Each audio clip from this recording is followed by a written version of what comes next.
안녕하세요. 뭐하나TV입니다. 삿포로는 5성급이 도심에는 없었어요. 그래서 기존 메리어트 티어도 활용하고 3성급이지만 2020년 리뉴얼이 된 곳이라 페어필드 바이 메리어트에서 2박을 하기로 결정했습니다.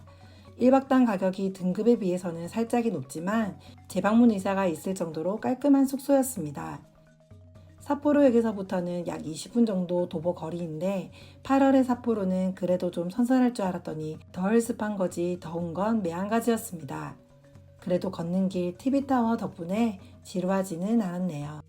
웰컴 스낵으로 홋카이도에서 만든 스낵을 주네요.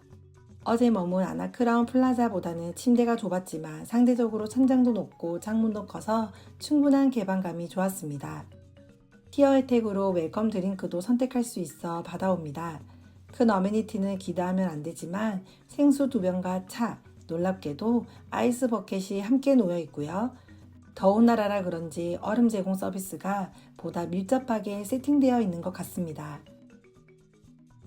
페어필드 메리어트 근처에는 스스키노 거리가 도보 10분 정도에 위치합니다. 길 따라 걸어가면서 빈티지 샵을 많이 봤어요.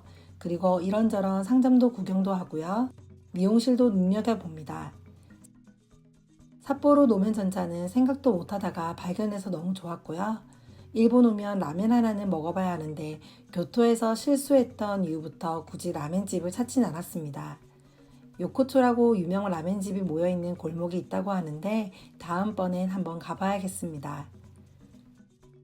대신 한 군데 들어섰다가 제로 소진으로 영업이 종료되어 그 위층 카레집으로 급하게 방향을 돌렸어요. 사장님 한 분이 조용하게 바테이블식으로 운영하는 곳인데요. 딱 혼술하기에 좋은 공간이라 아이랑 와도 되는 것인지 좀 죄송했습니다. 다행히 저희 있는 동안엔 손님은 없었어요. 사실 삿포로 와서는 아무 기대도 안 하고 크게 사전조사한 것도 없어서 몰랐는데 삿포로는 스프 카레가 유명했군요. 맛있었습니다. 근데 강도한테는 조금 매워서 다소 난감하긴 했어요. 돌아오는 길 TV타워는 조용한 도심 속 등대와도 같아 보이고요. 해가 져서 어둡게도 숙소까지 가는 길은 안전했습니다. 다음 날은 조식을 이용했어요. 체크인할 때 티어 혜택 옵션을 선택하면서 조식 1회권을 같이 선택했습니다. 대기하는 동안 구경하러 올라가 보았어요. 여기 2층에는 전자레인지와 무료 커피 자판기가 같이 놓여 있습니다. 헬스장은 좁지 않았고 이만하면 나쁘지 않다 생각했어요.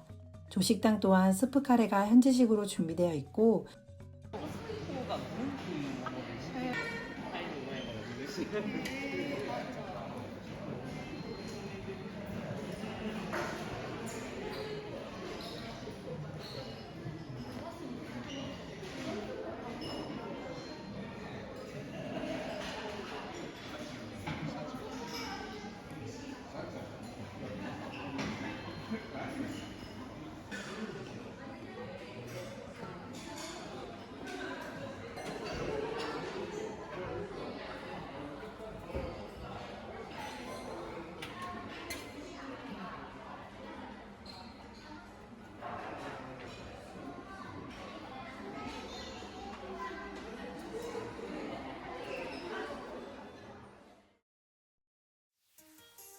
오렌지 주스도 착즙기기가 놓여져 있습니다.